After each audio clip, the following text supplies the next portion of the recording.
Hello, I'm Kristen Oaks-White. And I'm Avery Davidson. Thank you for joining us for This Week in Louisiana Agriculture.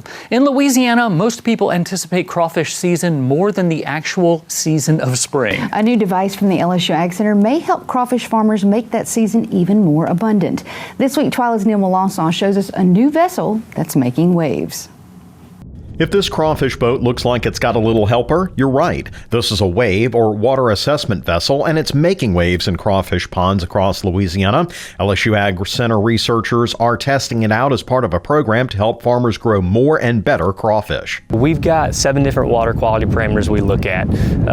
Temperature and conductivity is one. We look at temperature, conductivity, pH, nitrate, ammonia, dissolved oxygen, and then we can alternate between turbidity or chlorophyll depending on the pond type. This water assessment vessel is something we use to trace water quality parameters around different pond types, and we're really keying in on agricultural bodies of water, irrigation ponds, crawfish ponds, using it to trace different parameters like dissolved oxygen, nutrients through a water system. Today, LSU researchers are at Four Oaks Farms in Morganza, where farmers Marty and Garrett Frey are always looking for ways to grow their operation. Garrett got to try out the drone and says he's particularly interested in some of the measurements it takes. I would use it though for oxygen levels because, some ponds, you'll see crawfish climbing out of the pond or some ponds you won't see any crawfish in them, but you're still catching, a good amount of crawfish out of it. So I'd like to see, exactly what the oxygen levels are and if there's like a difference in, this pond to the next pond. Dr. Hayes and his research team says the drone is easy to set up and use, as well as the fact that it's economical. I always say if we can do it in academics, then stakeholders can definitely get on it.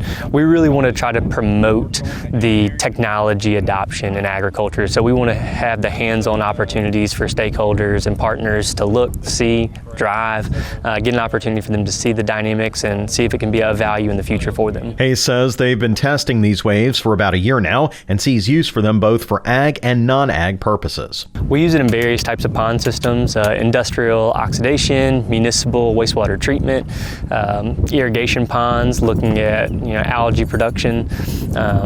So really dynamic tool that we can utilize for both research and extension. Now, one thing the folks at Four Oaks Farm says that they'd like to see from these vessels is using the cameras to get a population count so they'll better know when to start harvest. One thing's for sure, we're definitely going to see more of these vehicles in crawfish ponds in the near future. Reporting from Morganza, I'm Neil Melancon. The LSU AgCenter has about half a dozen of these vessels they're testing across Louisiana. If you're interested in having your ponds tested by one, we'll give you more information on our website at twilatv.org.